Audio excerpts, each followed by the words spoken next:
everybody. Welcome to Conversations with Cupid. This is Marla Martenson. I'm your host, and I'm here with Angel Lady Steffany Barton. Hey, Steffany! Hey, you All are right. the hostess with the mostest.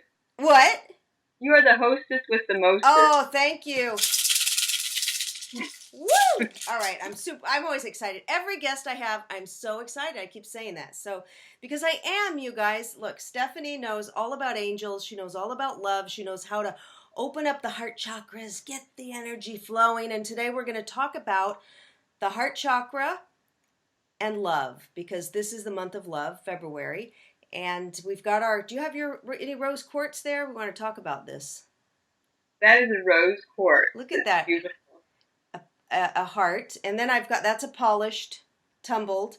I have a rough or natural, what do you call it, piece. Mm-hmm. And then I've got this big daddy here. Oh, sweet. Woo.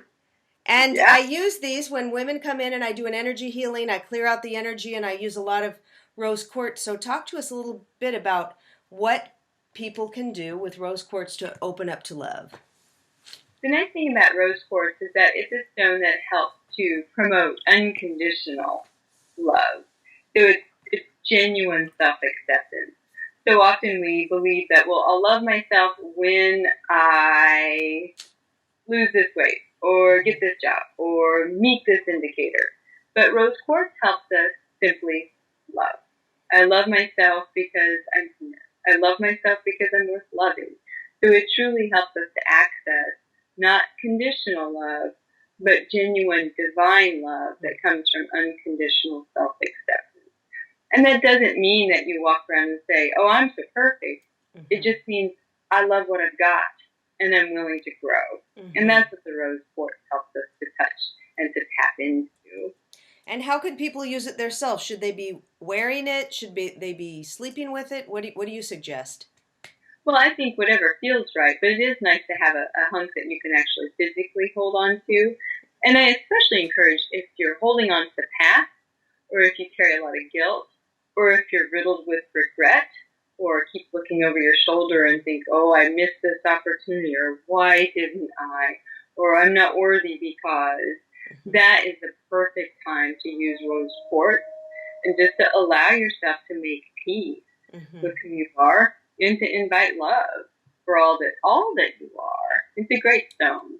So I hold a different crystal when I meditate, or sometimes two. You can buy these as a bracelet or a necklace or earrings and just wear it. And I'll do sometimes a carnelian bracelet for a while, and then I always have my blue lapis usually. I'll have my favorites. And if you are looking for love or need to get more self-love and self-esteem into your life, I think rose quartz is great. I even I'll sleep with once like this big or something in my hand, and then it's funny because sometimes in the middle of the night we'll hear a thud, my husband will say, oh, what's that?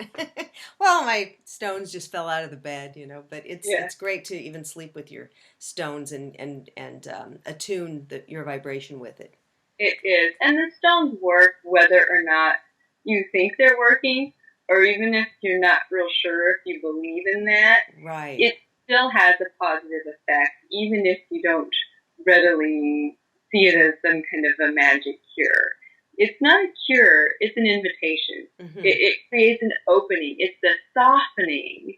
Rose quartz is very soft and gentle, so it just eases up some of those spots that may feel tender, and it helps us to feel a little more love towards ourselves. It's a great stone. So when someone goes and buys a piece, you can buy them at spiritual bookshops or little boutiques like that. Talk about what you should do first, because you should cleanse it, right? First? Right. Well, the first thing is, especially in a metaphysical shop or place, usually in most of those circumstances, they've got a bin full of different hunks of rose quartz. So just pick them up one at a time until you feel a connection with one of the stones. Okay. That's why sometimes people will ask if they should buy stones over the internet or off of eBay, because you can find anything on Amazon. Right. But I like to be able to hold the stones and make a connection that way.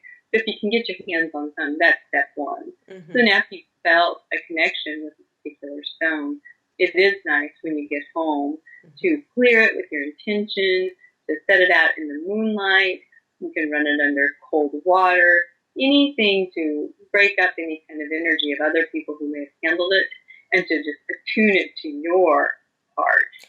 Or take some sage and burn it under it, the smoke, right, and let that take it away. And then you put your intention in. So hold it and say, I intend for you to help me with my self-esteem and self-love, and I thank you for doing that. I think that would be good. Yeah.